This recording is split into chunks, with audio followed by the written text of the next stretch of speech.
the purpose of today's session is to tell you a little bit more about QEST and what QEST does, and how QEST may be able to help you in your education and training for your craft.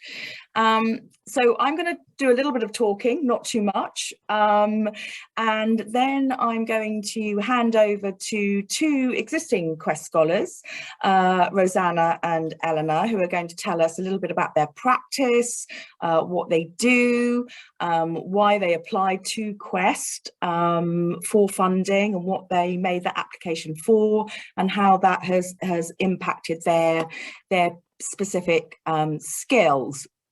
So I think that'll be really interesting, and hopefully will, give you a real flavour of what QEST is all about and what we do.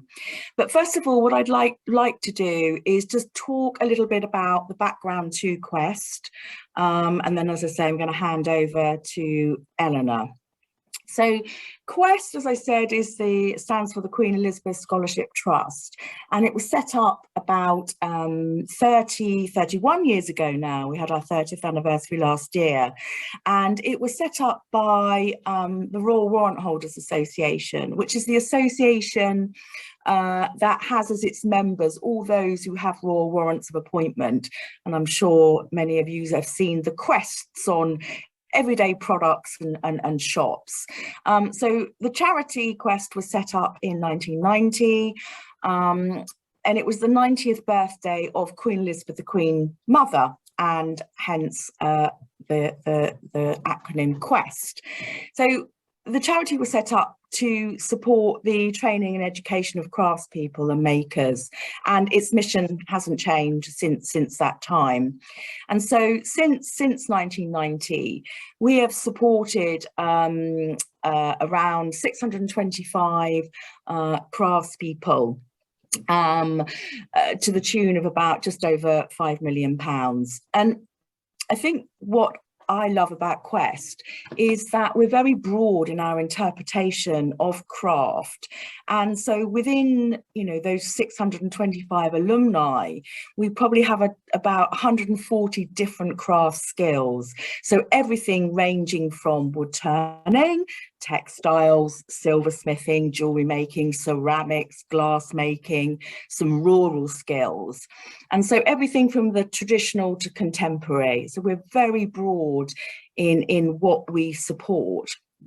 And we have 2 applications rounds a year, and so we can talk about some of this in more detail, but we receive applications twice a year.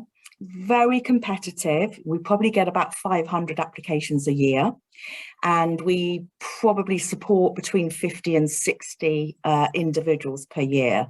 So it is competitive, and we are looking for a high level of skill.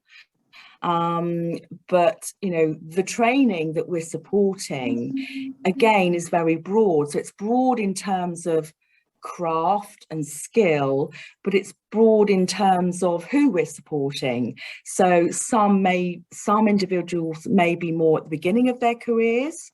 We still have a level of excellence and skill excellence, and some may be career changers, some may already be established in their practice, and what they're applying for is perhaps to change direction of their practice or enhance an existing skill to further their practice. And Eleanor's probably a really great example of that. I'm sure she's going to talk a little bit about that.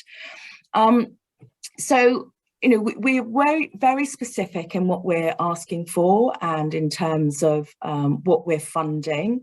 And funding can range anything from 5,000 to 18,000, but we're asking people when they apply to us to be very specific. So, we ask people to say, complete an application, and we ask people to say what they're doing and the funding that they want for their training and education, what that is specifically, and how that's going to impact future careers and their own practice.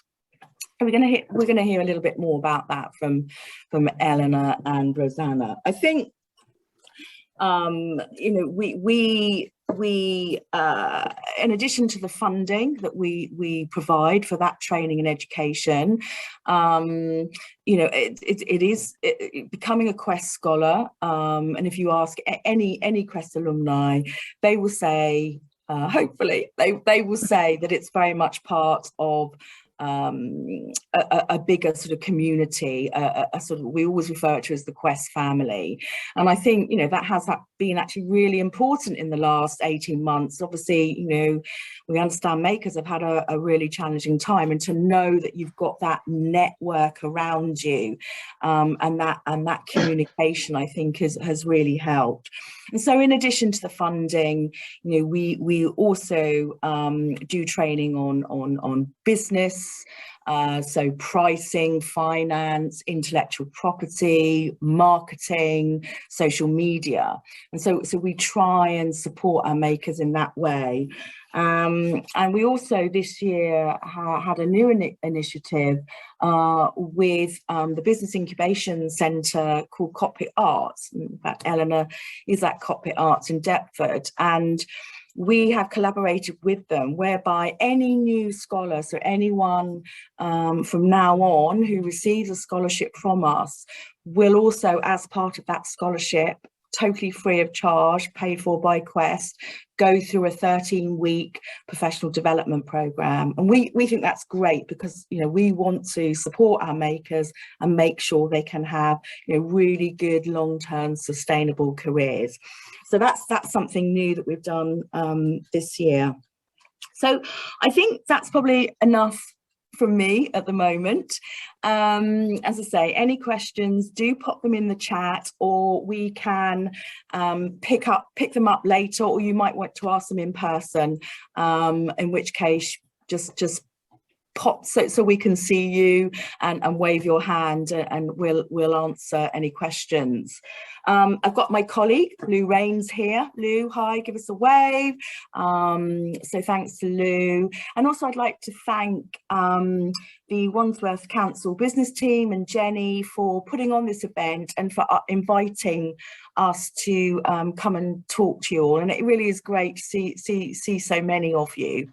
And, you know, I think, you know, we're really open. You know, we want people to make the best applications they possibly can, and we're always at the end of a phone. I've got my colleague Katie, you can't see her, but she's sitting over in the office. She's our grants and applications officer, and her phone and her email are always open.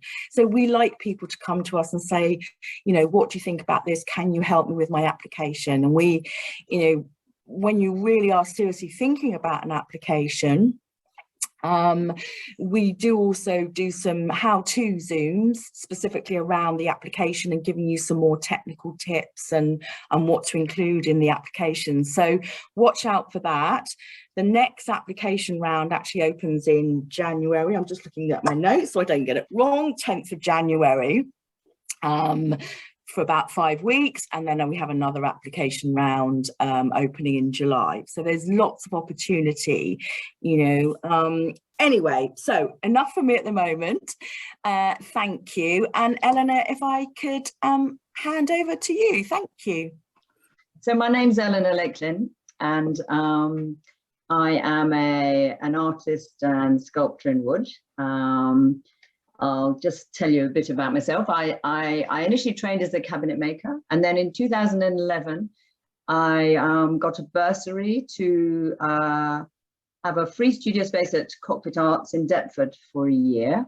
And then I started working on more sculptural forms and vessels in wood. And I only work with trees grown in Britain, usually sequoia grown in Britain or horse chestnut burr. And most of my practice is it's basically around the natural elements and time and nature and culture, and I work in sort of a series of work now, I suppose. I'm mainly self-taught. I went on a very short course, and then after that I sort of taught myself from books. And I'll I'll let you know where I was really when I applied. I applied to QEST in 2018, but I had started this new development in my practice in 2011, and then in about 2013 or 14, I started getting represented by galleries in this country. And then in about 2016, I started working with the main gallery that represents me now, Sarah Myers-Scott, and started exhibiting internationally. And then I started focusing on much more kind of long-term series of work. And when I started at Cockpit, and I sort of think this is important just in terms of applying. When I started at Cockpit, and their business development team were very clear about being clear what your sort of plans were, so that you had a sort of 5-year plan and a 10-year plan, and if you change that on a yearly basis, that was fine, but that you sort of were very clear about where it was that you wanted to go. And so my 5-year plan was to be represented by a gallery that will show me internationally, and my 10-year plan was to be to have work in museums. And so when I thought about applying to QEST,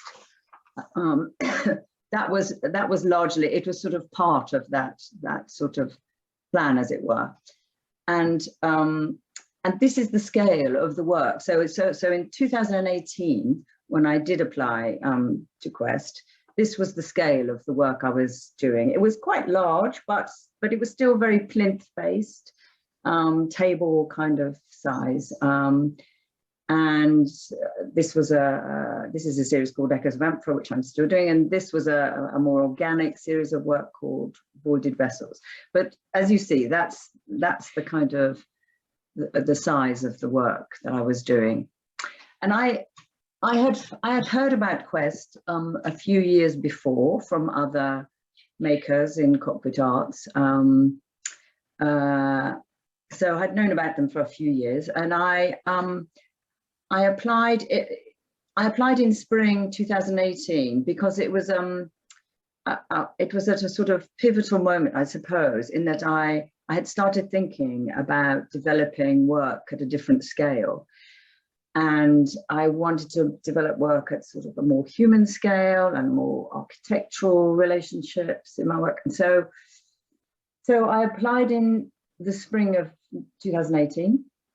I wasn't successful the first time, but I was encouraged to reapply, and so I reapplied again in autumn of 2018 when I was accepted. And now I'll talk in a bit more about my own specific scholarship and how that has worked. But I think what applying sort of taught me was that you just need to give yourself quite a bit of time, I think.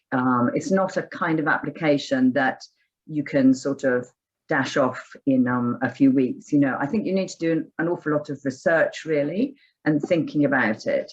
And I think it was really helpful for me to think about where I was in my career, where I wanted to be, and how I thought I was going to get there, and how funding would enable that. And that was sort of the crux of the, and I had to keep that very clearly in my mind, I think. And I think it's really useful to talk to people who've applied before. I certainly did, to get a sense of, you know, applications are all different, you know, like an Arts Council application or a QEST application, or, you know, they're very, you know, there's a certain sort of feeling, or, you know, there's a certain direction in each application. And so it's really good to talk to previous applicants, I think, and ask for as much input as you can. I showed my application to quite a few people to ask them what they thought about it before I did it. And it took me a long time. It took me a long time to work out all the budgetary considerations and whether it made sense as an application. And I think you have to be really specific. I think it needs to be very clear, as I said, where you are, where you want to go, how you're going to get there. And I forgot what I was going to say then. But yeah, it'll come up again, no doubt. So anyway, I think those are some of the things that is probably a good idea to think about. I know what I was going to say is that every application, I think, is completely different, because I think for some people it's a very there's a very obvious course or that they could do with somebody, you know, that is you know, a very special teacher or whatever, but it depends on your material. And so in wood, it isn't so obvious. There isn't an MA, there isn't a, you know, there isn't a particular course. And so sometimes you have to put together a kind of application and that makes sense for you, but that might not have a very kind of tidy title, but you know, that makes sense for you. So my own scholarship, it involved, the idea behind it was I wanted to develop my kind of formal and technical language in sculpture, and I wanted to certainly consider developing larger scale works. And so I split my application and my scholarship into two. The first part was to be a research trip to the USA, also split into two. And the second part was an ongoing 1 day a week educational element. And so the first part was I flew to New York and I spent 3 or 4 days going to a show that I was in myself that I'd never managed to see, and visiting lots of museums and galleries. And it was also, I was invited to the studio of a sculptor called Ursula von Rindingswald, who makes monumental pieces that are shown all over the world. And so she invited me to her studio to talk about working at scale and to look at her facilities and to chat about how that was working. And then I flew to Florida for 5 days to spend 5 days talking to somebody called Mark Lindquist, also a sculptor in wood, who's very well known, was kind of really started off in the studio wood turning movement and quickly moved into sculpture. And so I had 5 days there, literally talking through the implications of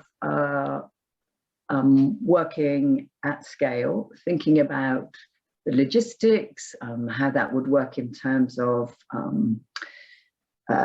my studio, whether I would need to enlarge things in terms of assistants and staffing, how to move material, how to move pieces once they were made, as well as talking through sculpture and wood and how that had developed over the years. And then when I came back, so that was in November of 2018. When I came back in January, I also started classes at the Art Academy. I wanted to sort of, because I had never really trained at a college, I wanted to sort of be able to formalize language more and think about sculptural language, and also to work in different materials because I'd only ever worked in wood. And so this course really fitted me because I needed to continue with my artistic practice. It's very busy, but it allowed me to work for 1 day a week at college alongside my practice. I mean, it's been somewhat interrupted by COVID, obviously. So it's kind of, it should be finished by now, and I still have 1 term left. But it allowed me to work in ceramics and to cast and to work in bronze and to do work in the human figure, which I'm going to hopefully use in the next couple of years. So a sort of a much more long-term element to the scholarship. And so in terms of what's happened since, for the last couple of years now, I doubled the size of my workshop during the pandemic, and I have started working at a much bigger scale. I've started working on composite pieces and composite sculpture. And the first piece really, or the first public commission on this new scale was a a piece that was funded by Frieze and Contemporary Art Society right at the beginning of lockdown. And it was a piece that is made from the horse chestnut trees that were outside Reading Jail when Oscar Wilde was there. And so this is a memorial to Oscar Wilde that is now in Reading Museum. And that was completed in 2020. So yes, I started making vessels out of composite pieces as opposed to one piece, which allowed me to work at scale. So these are scorched vessels. And I also made a new series of work pillars, which were part of a solo show. And then in February 2020, with QEST, QEST showed for the first time at the Crafts Council Collect at Somerset House. And they did a show called Tradition Retressed, which was curated with Brian Kennedy. And that piece of work, Column Vessel 1, was acquired by the V&A and is now in the Gilbert-based Sculpture Gallery, and was documented for the BBC on Secrets of the Museum, Series 2, Episode 4, after Shirley Bassey's Catsuit, I think I was on. And now in the last few years, I have worked in quite a few museum collections now. The Mint Museum had arranged to buy my work in 2018, but the other museums have been since then. And I also had my debut solo show where I showed for the first time much larger scale pieces. And so I think actually filling in the application form and thinking about for quite a long time about my application and where I was going has sort of given me a sort of certainly a sense of focus. And as Debbie said at the beginning, you know, there are lots of ways to be involved in QEST. I mean, in spite of the pandemic, and once we're past it, I'm sure we'll go back again to meeting up and you know, networking. But I think it is still possible to be put in touch with people that you're interested in. I'm in touch with some sculptors from QEST that I wouldn't have been before. And so there have been profile raising events like Collect, as I said, and an event at St James's Palace. And I've been working as a QEST ambassador.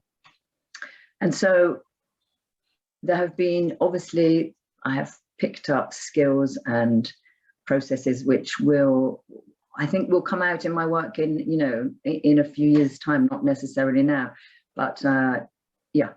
And so there've been many ways in which it's been a very useful and very enormously helpful thing for me to have been involved and to have got the scholarship.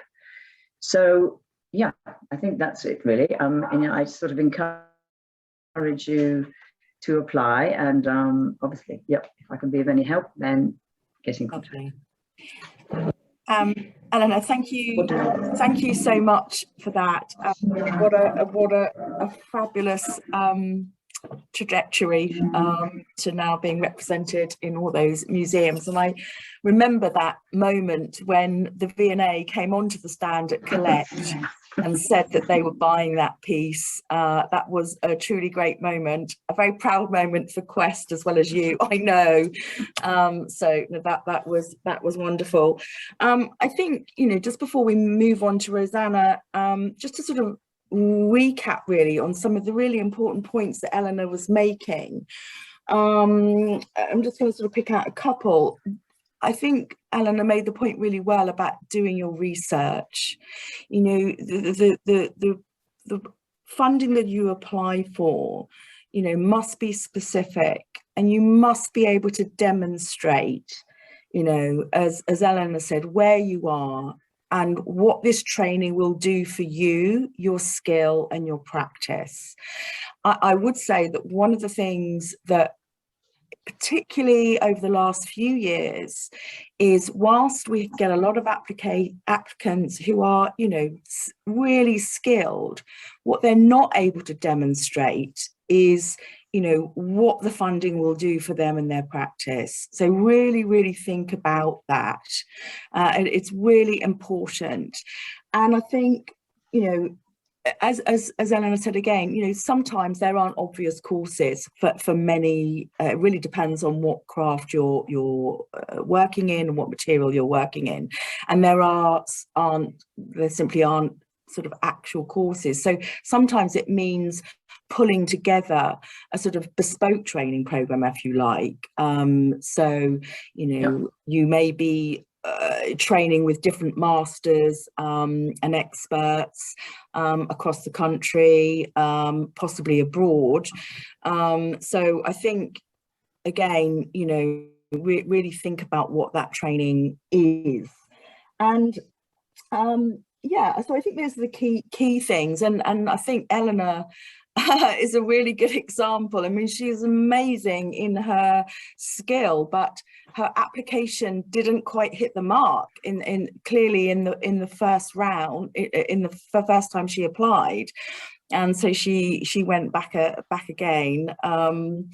And I think, you know, actually that's a good point. I mean, in terms of our assessment, very rigorous. And then I've already said how competitive it is. We get over 500 applications and we probably only award about 50 or 60 subject to funding. And so I think, you know, it is competitive. So anyway, those just a few things to pick up on. And we'll put the dates of the next application periods in the chat as well, so you can see those. But let's now go to Rosanna, who has a very different story, and that's what we love. We love stories, we love journeys at QEST. So Rosanna has a different kind of tale to tell. So Rosanna, over to you. Thank you. Hello, I'm Rosanna Bishop, and I'll just give you a bit of a background about me. So I'm a print designer maker, so fashion and textiles fabrics. I specialise in screen printed unconventional fabrics and hand-drawn illustrations mainly. So this is my studio. I'm based in Peckham Levels now in South East London, and I share a studio with my little dog Flea, so I'm shooting her as well. So just a bit of a background about me before I applied for QEST. After I graduated from the University of Brighton, I did a BA in printed textiles. I then went to work for Zandra Rhodes, so I was her screen print manager. So that's me and her printing there, which basically entailed just printing hundreds of meters of silk chiffon every day. But yeah, to make bespoke garments, this is a collection I did for matchesfashion.com. So all of that was screen printed in-house on flatbed screens, so quite a big job. And working on collaborations such as this one with Valentino, which luckily wasn't screen printed in-house, but yeah, exciting things like this.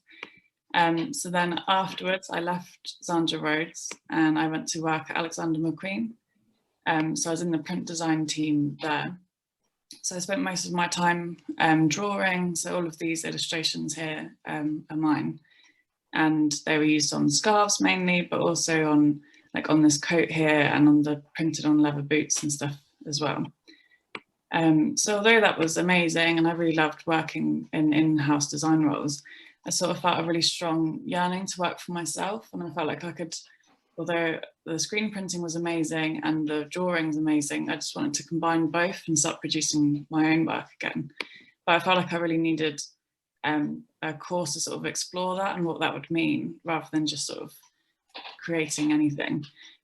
So I applied for the Royal College of Art to do a master's in printed textiles in 2017. And through that, I heard about QEST and decided to apply. So the specific reason was for funding my second year tuition and helping towards material costs. Obviously, textiles is a very expensive course to have, lots of fabric.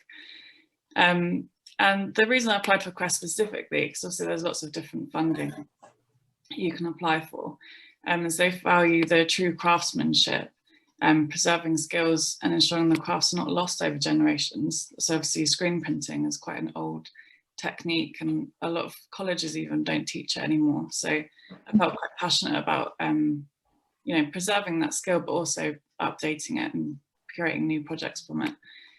So promoting like a slower, more intimate working between maker and product, which I think is quite important, rather than sort of churning out hundreds of meters of digital fabric. I think it's great to sort of appreciate the work that you're doing. So all of these qualities are important to me as a designer anyway, but I think it's sort of valuable, more sustainable way of designing across all industries, to be honest. So as well as funding the MA, I want to be part of this community that embodies these values. So the application itself, so it's a fairly extensive sort of online questionnaire about you and your practice and what you want to get out of it, as Eleanor said as well. So these were actually the 5 images of work that you also need to include. So as well as just sort of, this is my work, I explained them like the process and what I wanted to do on the course and what I wanted to learn. So you also do a breakdown of costs, again, like very specific about what you're going to use it for and how much funding you require. But then also just a tip for when I was filling in my application, I found writing it all out in Word first extremely helpful, because a lot of the questions are sort of not overlap, but you could end up answering sort of the same thing over again. So I found it really helpful to sort of colour code it all, put it in, and make sure as well that you're within the word count, because it can be quite hard to keep it contained. So the interview, I was asked to come in for the interview, again, to talk about my work and what my intentions were. I brought a ginormous suitcase filled with stuff. So it was absolutely way too much work. But I brought in a mix of sort of more polished, finished things that I felt sort of represented me as like a brand aesthetic. But then also a lot of sort of unfinished samples and sketchbooks from the MA that I was currently doing. So it's quite good to have a bit of a mix. So there were 5 people in the interview, the current chairman of QEST at the time, then industry experts within my field, so obviously fashion and textiles. But yeah, obviously it seems quite daunting, but it was the nicest interview I've ever had, because everyone there is really genuinely interested in what you're doing. And I think as long as you sort of show your passion about your work, they were sort of asking all sorts of questions like, how was this made and what is this? Or yeah, it was really great. It was sort of more of a chat really, I think, as long as you can show that your intentions are good. But yeah, so another tip for the interview, I think, would be to bring both polished and process work. They're both completely valid, and I think they help you sort of explain your story and the work that you're trying to do very well. But yeah, so the interviewers are there just to sort of get a sort of see what you're about basically, and whatever you find interesting, I think that they will too. So it's best to be sort of honest and specific about what interests you and what your passions are. Yeah, and beforehand I sort of wrote a speech including the work that I wanted to talk about, so then I could practice beforehand and then just highlighted some sort of keywords just to guide me through in case I got lost. So the course, so obviously luckily I was successful with my application, so I was able to complete the 2nd year of my MA. So I put the money towards the tuition fees for my 2nd year and also for the material costs as well. So this is just a sort of couple of photos from the course of the MA and sort of different jobs that I'd worked on. And I just really wanted to sort of, like I said, get back into my own practice again and really explore what that meant. And obviously working in an industry where it's very commercial had taught me a lot of things, but I wanted to sort of explore what I was about again. So this was a collaboration that I did with a fashion student, Renata Branha. And again, it was just, and the final garment we made was in Portuguese Vogue, so that was great as well. But yeah, just the point of sort of networking with my peers again was really important. And it's the same with QEST. So you're sort of promoted via the QEST newsletters and magazines, which is really helpful. You can update them if you have sort of exhibitions or things that you want to talk about. But also just a great network and a great port of call for advice. So just as an example, I'm currently working on a collection of lampshades. And obviously there's all sorts of issues sort of with safety and regulations. But I knew that I was able to contact Lou and ask for sort of other scholars that work in that field. And instead of sort of trawling the internet, looking under bylaws and everything else, I was able to talk to her and actually get an honest, great insight into her actual business and what she's doing at the moment. So that was sort of endlessly helpful, as well as events. So obviously the first one was the Royal Warrant Holders Annual Luncheon. So that was a really great way to meet all of the other scholars who had sort of been accepted that year and see all of their work. Then obviously all of the other sort of warrant holders are there. So you get to mix of other industry professionals over lunch and drink pims in a ballroom. Great. So then I was part of the Hampton Court Palace show, Congress of Elegance, which is a luxury vintage car show, which seems obviously quite unexpected for a print designer.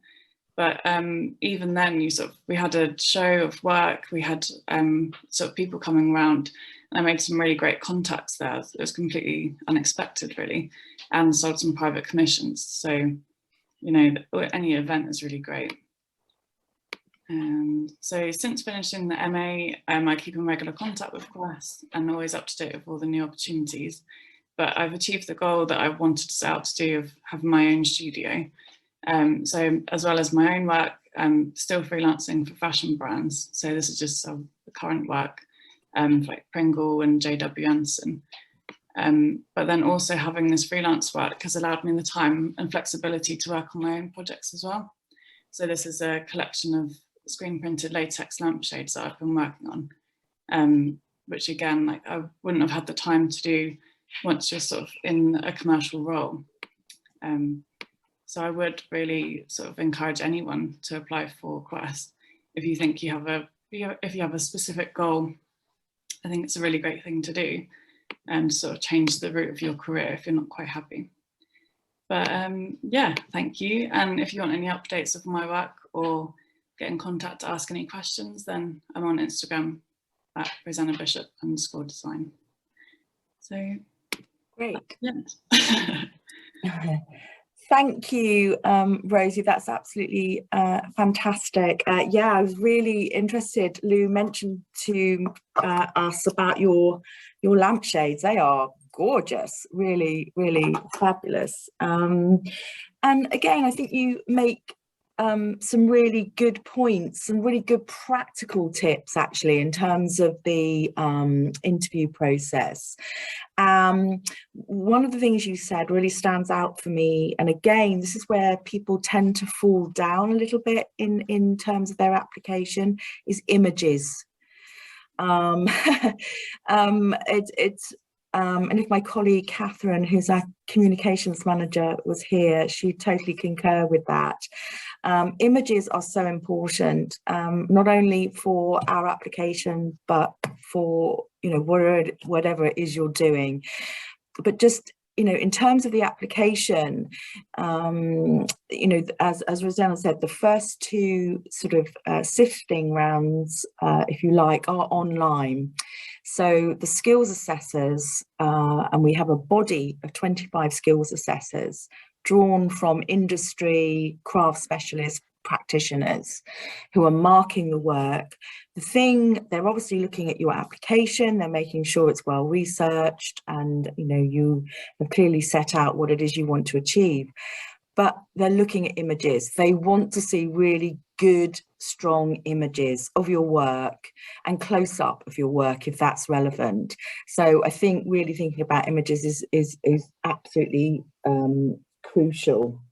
And, you know, over the last 18 months, it's obviously been a challenge, and we haven't been able to have in-person interviews. So we did make a decision to move to interviews via Zoom, because we didn't want to stop funding over the course of the pandemic. It was very important for us to continue with funding. And so we did do the interviews over Zoom.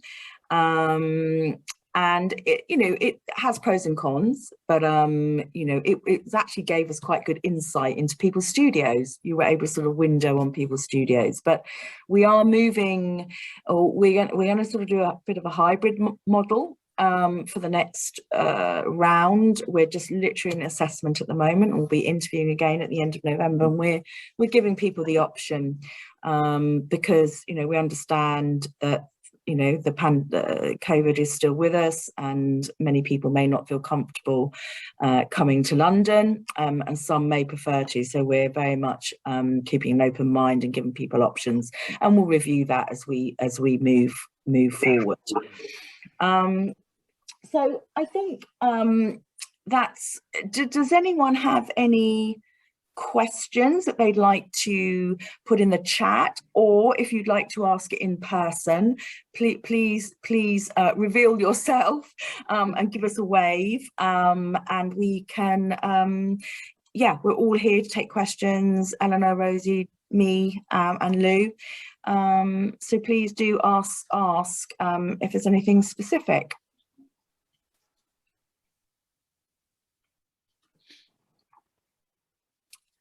No questions. There was one question in the chat earlier, although it might be quite a tricky one. Catherine asked for Eleanor, what did you change between your first and your second applications? Obviously looking for some good insight there, but is there anything in particular that you can remember or comment on? Yeah, good question, but I can't really remember. In fact, I don't think I changed very much. What might have changed? I don't know. I may have made it, I think I probably just made it clearer, but I think I might have just gone through it again and sharpened up what and why, and I think what I meant to say also during my talk, but didn't really, was I think, and this, I don't know, this may well have been what changed it, was that for each person, what where they need to go for training, I realized that as I was saying it, that the America thing looked like it just looked like kind of a really nice thing to do. Oh, just go to America. But if you do work in wood, America is kind of it's a really big market for me, and it's a long way ahead of us in terms of seeing wood as an artistic material. And so, they have had a big movement since the 70s that we barely even have now. And so it was a specific place to go for me. It might be somewhere else. I'm sure lots of painters go to Florence or whatever, but for me, America, that's the reason why I went. And yeah, I think there wasn't that much difference in the first application and the second. I think probably I just made clear a few points that I had not done the first time. Right. Thanks, Eleanor. I've got a question from Linda, who I can see. Hi, Linda, good to see you. Can the funding be put towards offering workshops for others as well as your own personal craft development? The answer is no. But we're looking for enhancement of your craft skill, but I think what's actually quite important, and I think Rosanna touched on this really well, is that one of the things that we're looking for is passing on skills. That's a really important part of the application. Like of our alumni, 72% are training or teaching, so they're passing on skills to the next generation. And of course, that's That's absolutely critical that happens. So many, as I say, you know, many of our alumni are teaching anyway, as well as having their own you know, practices. So no, we wouldn't support or wouldn't give money to offer workshops, but we do sometimes, you know, look for, you know, what else you're doing as part of your rounded application and skill development. I hope that answers the question. Yeah, great, thank you. Do we have any other questions? Great. I can't see you all. I mean, I think, you know, just sort of in summary, oh, hi Joyce, nice to see you. Hi.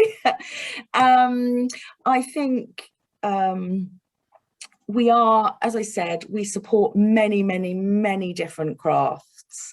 So whether, you know, you're a potter, a ceramicist, a glass maker, a silversmith, a goldsmith, a jewelry maker, you're working in stone, you're working in wood, very broad. But the key thing that we're looking for when you're applying for a scholarship is a certain level of skill. Be specific about what it is you want to apply for. How is that going to enhance your skill and further your practice? You know, please ask if you have any questions at all. We want to help. We want to be able to support, you know, amazing makers. Yeah, so do get in contact, even if we haven't covered off everything you wanted to hear today. You know, we're always here to advise and guide. And I think, you know, the advice about speaking to other QEST scholars is a real, you know, both Rosie and Eleanor said that, and I think that is actually a really important part of that process. And we you know, if you know, go onto our website, have a look at the directory. It actually gives you quite a good flavour of you know, what we're supporting and who we're supporting. And if you think, oh, actually, do you know, I'd quite like to speak to that person, just get in contact with us and we'll, you know, or get in contact with them direct and say, I'm thinking of applying to QEST, and I can categorically say they would all say, yeah, delighted to help you. So, you know, do that if you don't want to get in contact with us. Yeah, I think that's really important. I think in fact, I think in answer to when I was trying to answer the last question, I think in fact what happened was that I phoned up and yes, and I think I was just encouraged to put my application back in, you know what I mean? That obviously there's a limited amount of spaces, and yeah, so I think, so talking to somebody is really important. And on that, if anybody is in the middle of their application or wants to chat about that, I'm doing next week is for London Craft Week, I'm doing a talk at 11 o'clock somewhere, Art Through Nature talk series. I think it's in Motkin Street. But anyway, I'm going to be there for several hours after. So if anybody is in that area and wants to come and have a chat, nice, after the talk, come along. Eleanor. Oh, sorry. Hi, Joyce. Hi. I just had a quick question. Eleanor, I've sent you a message privately. Okay, it wasn't to do with QEST, but it was something about the Secrets of the Museum. I'm doing it next season. So cool, are you? Okay. Yes, get in contact with me. Yeah. I've sent you a message in the chat if you can see it. Oh, okay. Somebody will have to help me with the electronics of that. I'm pathetic. It's just pathetic. Okay, they'll help me. Yeah, or email me, or you know, or okay, cool. Or text me. Something I can do. That's very exciting. Let's chat. We will. Yeah, that's lovely. Okay, Veronica has asked a question. I can't see Veronica, but she says, can you apply for funding if you want to change your craft completely? The answer is yes, but I think what you need to consider is you would need to have some skill within that craft that you're applying for. And you know, so it couldn't be brand new to you. It would have to be something that perhaps, you know, you just wanted to enhance that skill. And we've got quite a few examples of that, you know, existing makers who are bringing new materials or new methods into their existing practices. And we also have some examples of people who are changing their lives completely. So from lawyers to artists and IT specialists to armourers. My particular favourite, I love our armourer. But you would have to demonstrate some skill and explain why you want to change your craft and how that's going to benefit you. Great. Thank you, Veronica. That's lovely. Okay, so do we have any other questions? I don't think we do. So thank you so much, Eleanor and Rosanna. Really, you know, grateful to you for being here and sharing your stories and giving some really good practical advice to would-be applicants. So I wish you all a great weekend. Thanks so much for joining us, and hopefully we might hear from some of you in the future with applications, I should say. Great, thank you. All right, take care everyone. Bye.